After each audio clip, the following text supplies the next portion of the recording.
Assalamu alaikum wa rahmatullahi wa barakatuh to some of you, and peace out to the rest of you. You already know who it is and who it ain't. The blackest heart, the blackest mind, the blackest man on social media, signing blacking and shining again, asking you to hit the cuss word share button because the message is more important than the messenger. I'm recording this again from my hometown, actually from my neighborhood. If you can hear a bunch of cars in the back, that's the sound of Interstate 10's traffic. All along the Gulf Coast, Interstate 10 runs by many businesses and also many neighborhoods. Those of you who are from the Gulf Coast, JV, you know who you are. Those are your initials. I forgot your screen name. I'm sorry about that.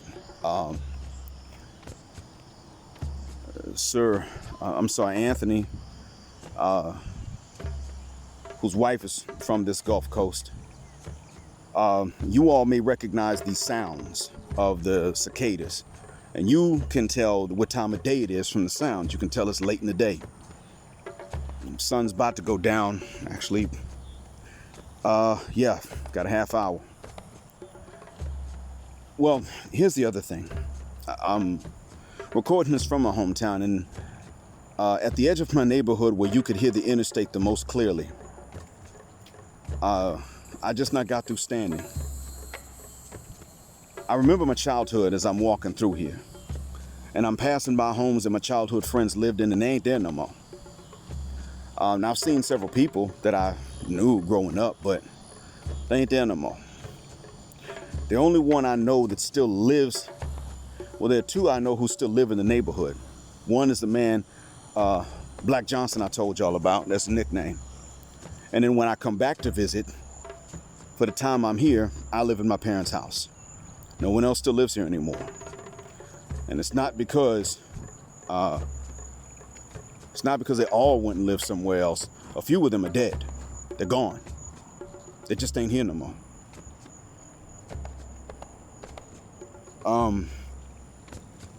I come to understand that I was very fortunate in the neighborhood in which I lived, and I appreciated it when I was younger because I saw how friends of mine lived, and I knew that I was fortunate to live where I lived. And we weren't even rich, but we were comfortable, and the neighborhood is safe. So not only do you not know my hometown, you don't know within my hometown which neighborhood is mine, and there's a reason for that. We stay low-key, low-profile, anonymous, and those of us that are now grown and gone keep this way because we want our parents to have the quiet solitude in their old age. Most of you listening never had this option. You were never this lucky, and it was not your fault to begin with, and I'm not blaming you for it. I was fortunate. I thank Allah for this daily. Now, personally speaking, there were a lot of ignorant ninjas with whom I grew up. And I think that to a certain extent we ruined each other because we still us. We're still who we are. We're still traumatized. And so therefore, I understand that we didn't come up in a paradise. However, we did come up, comparatively speaking, in a paradise. I passed by several homes that have pools in them in the backyards, and many of them I never knew. Without Google Earth coming up, I would have never known.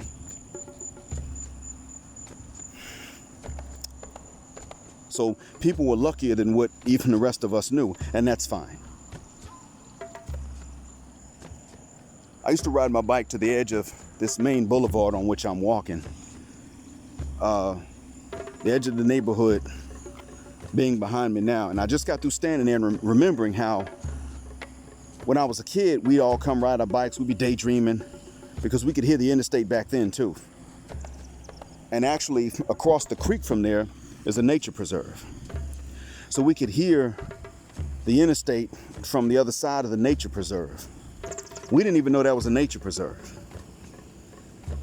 We just knew there was the edge of the neighborhood, there was a creek, and there was some dense woods you can't walk through. And as you know, along the Gulf Coast, naturally wooded areas are too dense to just go walking through at your leisure. So we went,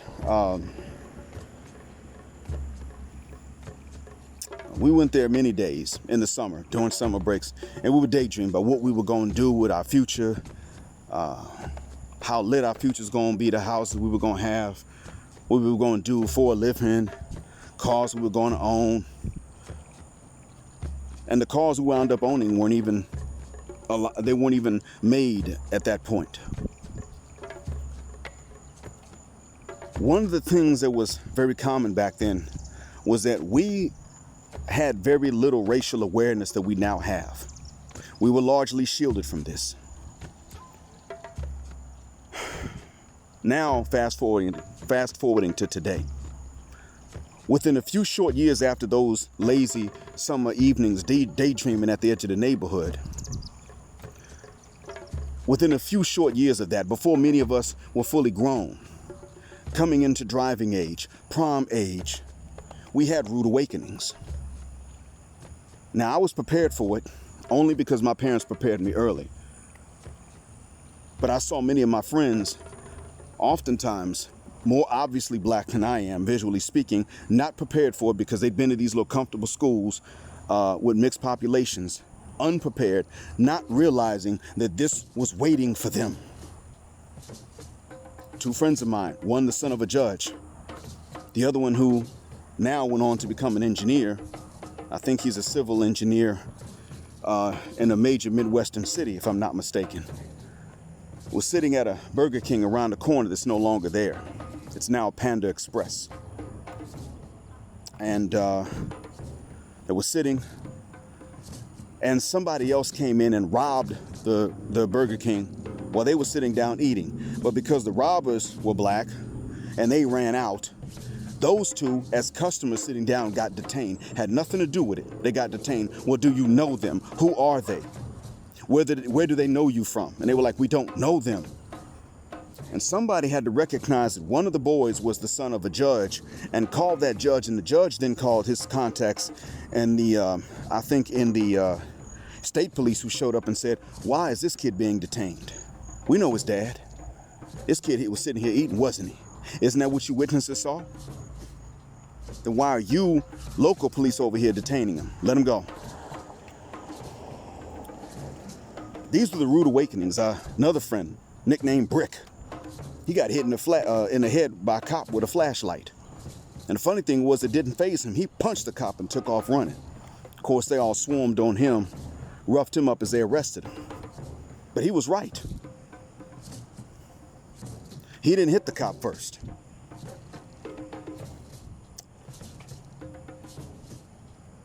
And I remember saying, well, 7th grade, standing at the bus stop in the mornings, debating with my schoolmates as we waited on the bus, telling them we are not going to get our fair treatment in this country. I remember that.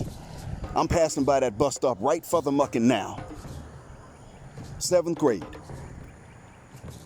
Telling this to my schoolmates and classmates because I knew from having been to school with you know who at a younger age that they longed for the good old days about which their parents reminisced, and they thought that it was as their parents told them.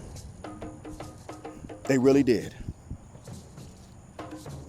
The kids my age, the generation amongst whom racism was supposed to die, was sitting up pining for some good old days that would know that they had never lived through and that their parents told them about, forgetting to tell them about the inconveniences of those good old days. And I remember black schoolmates of mine at the bus stop saying, here you go with that militant stuff, see? Now here you go with that. You always trying to prove you black. There was no proving.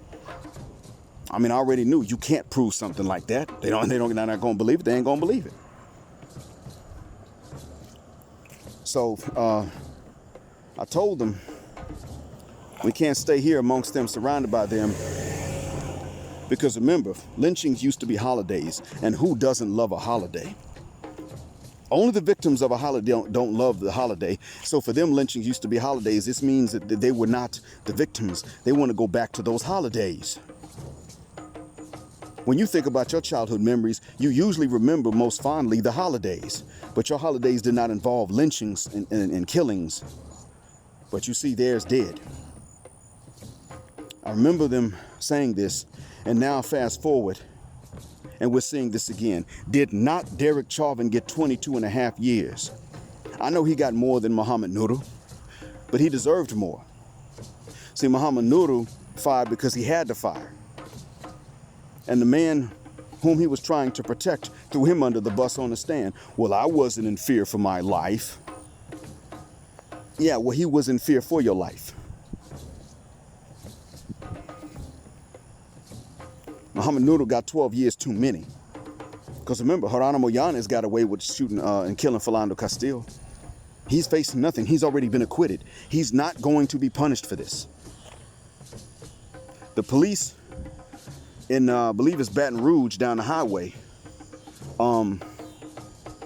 that shot Alton Sterling got away with it. And I think it was either the Justice Department or it was some state authorities in Louisiana that just made the decision, just now made the decision. They're going to prosecute the cop that actually pulled the trigger.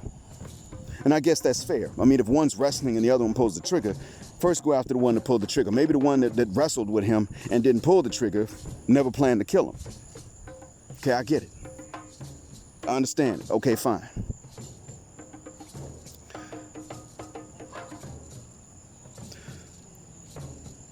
My memory is now refreshed. I mean, I'm not saying I forgot it, but my memory is now refreshed. And I can sit here and tell you that I understand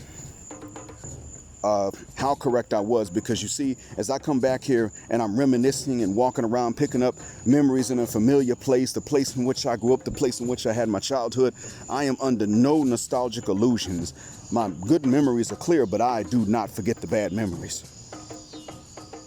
Not at all. I needed to leave here when I lived here, and I've left. And to be honest with you, I'm enjoying this visit because it is a visit, because I'm not moving back here. And I look forward to going back to my job. Now, a lot of stupid kids and dumb administrators who are cowards, but it ain't nothing like what you got to face when you're teaching in the United States. Can't give a F. Can't make the kids do the work, but you can't make them, you can't give them the grade that they earned by sitting down and doing nothing. And it's always your fault. It's worse here than it is where I live and work. When this visit is over, it is over. And as familiar as I am with this system here, and as easy as some things are, other things that should be easy are entirely too difficult, and I am not looking forward to the day, if it ever comes, God forbid, that I am forced to return here to live permanently. I cannot afford that. Because I know we will never get our justice here. I understand, because I came up in a neighborhood in which we were shielded from a lot of these things, that I was fortunate. I'm telling you, I understand that I was fortunate. But the reason I'm recording this to upload later is because I also want you to realize that those of us who are fortunate don't take for granted many times. When we have seen others that had to go through what we were shielded from, we don't take for granted that we'll always be shielded from it, or that we can always shield ourselves from it. And one of the stats that has come out, I think this stat came out maybe 2014 or 2015, I remember reading this. And one of the stats was that those of us who grew up in the middle class, how's it going, man? Those of us who grew up in the middle class, especially heterosexual black males, have a very low likelihood of staying in the middle class and a high likelihood of falling into the underclass again. After the sacrifices that our grandparents and parents made, we may simply not be able to earn our own enough to stay in the middle class. Just won't happen. Not allowed. Nope. Doesn't matter the work you do. Makes no difference. Doesn't matter your education. Makes no difference. Because you are simply you're not allowed. You're just not allowed. The job market won't tolerate that. You're not going to get the callbacks for the interviews. When you get those, you're not going to get the job offers. When you get those, you will not get the promotions or the same pay. Stop and think about that. And then on top of that, when you get shot, And understand this, I'm not even telling you George Floyd was a hero, but what I am telling you is that that has nothing to do with why he was killed. George Floyd did not lose his life for any reason having to do with his past crimes. He lost his life because Chauvin knew him and did not like the fact that he was so big and black. Coming from the wrong side of the tracks doesn't really make much of a difference. Because even white America loves a story about when you're trying to turn your life around. They just only like that story when it's one of their own. They don't like that story when it's one of us. They don't even believe it half the time. I'm turning my life around. I'm gonna work these honest jobs. And the money I make from that will be what I live off of. No, they like those stories for themselves. They don't like those stories for you. We like these stories for us, and unfortunately our problem is we're addicted to them. We like them a little bit too much. And that's been our mistake. We like these stories entirely too much. We demand them before we'll even let somebody preach any positivity to our youth. You can't tell somebody not to go down that path until you've gone down the path. That's the irony of it. It contributes to a lot of mental illness amongst us, diagnosed and undiagnosed. But getting back to this had nothing to do with why Chauvin killed him. Alton Sterling's past had nothing to do with why, I think it was Salmoni that shot him. Maybe it was Lake. Whichever one it was that shot him didn't shoot him because of his past. And don't tell me where he shouldn't have been fighting with the cops. Because honestly, they shouldn't have jurisdiction over us if you're going to talk about justice and righteousness. Procedurally speaking, they do. You prepare for it. But you don't sit up here and argue like morally speaking it's okay that they have jurisdiction over us. White cops should never have jurisdiction over black bodies. Because believe me, when the first black officers were sworn into the Atlanta police force, they could not arrest white citizens. And they couldn't carry guns. Stop and think about that. You're only allowed jurisdiction over members of your own race. But no matter what you saw a white person do, you can't arrest them for it. Man, fit the guck out my face with that sure bit.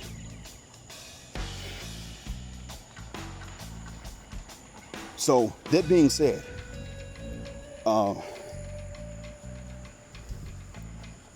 we just need to be honest about what it is we're facing. When I recorded what I did yesterday, and I said the day before yesterday about how you're not going to get your just desserts staying in the States or in the West in general, I didn't know that Chauvin was going to be sentenced. He got sentenced. 22 and a half is more than what we thought, but we still know it's not enough.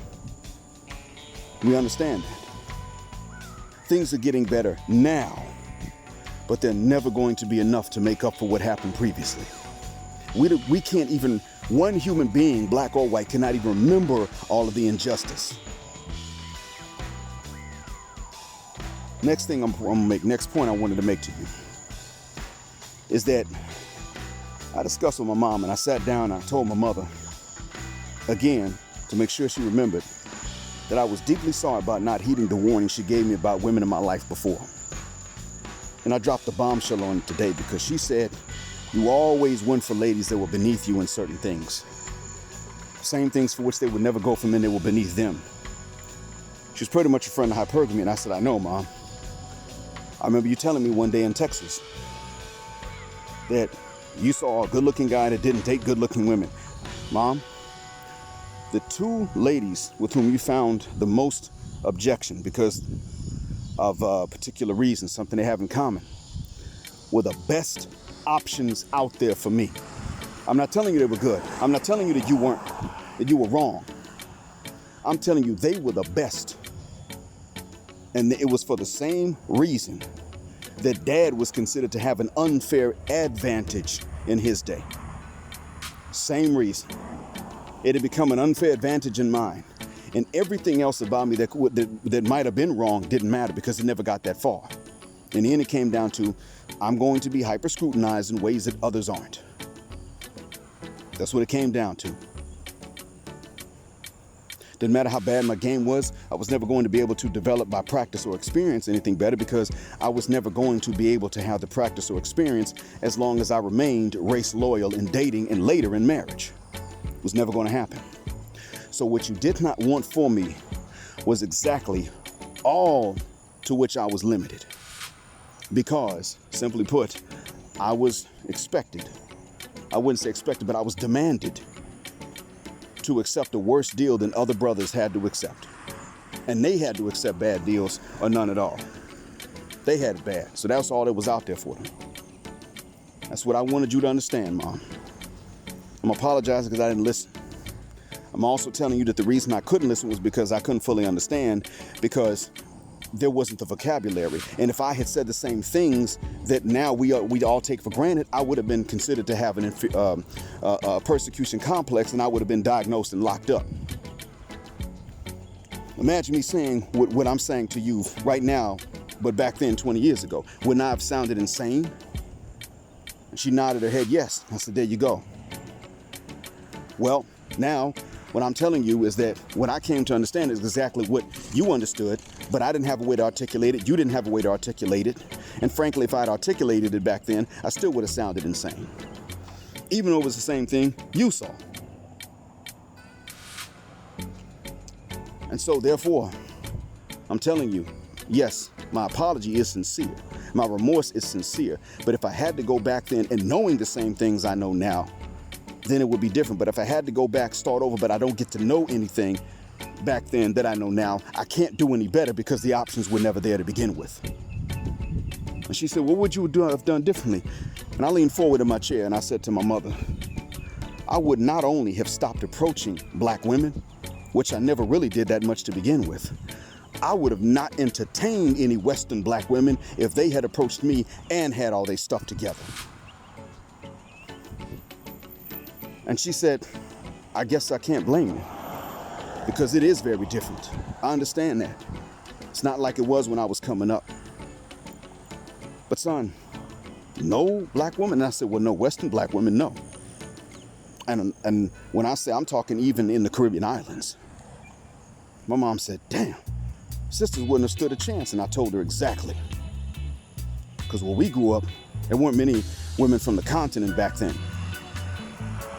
So what this means is I would have wound up with probably someone from the Philippines, because they're enough in the town in which I live.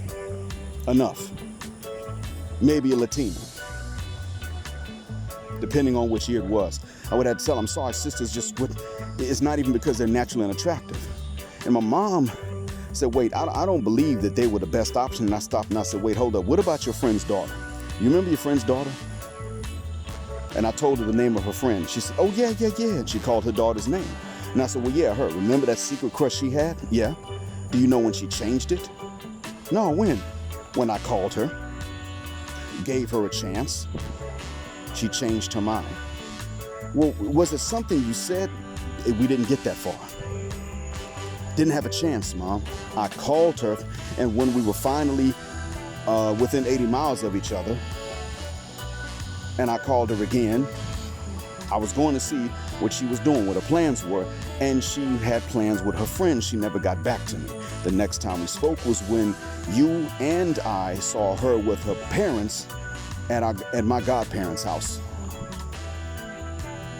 That was it. And that was the last time we saw each other. She either wasn't interested or she froze up. It doesn't make a difference, because if you do this with enough men, you're telling them no. So why should I have been any different? Remember, no means no. Broke the news to my mother. I have no chance of having unmixed black grandchildren. It's not a chance. I think I've said all I've got to say, or said all that you need to hear, except the reason why I'm telling you the second half of this. And the reason I'm telling you the second half of this is because what I'm saying is that in the end, even she saw it.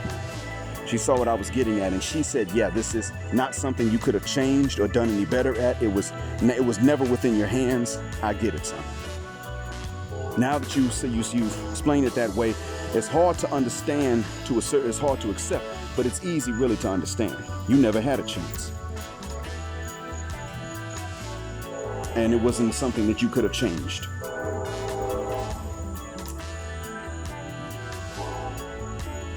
If she can see it, then understand that the gynocracy can see it too.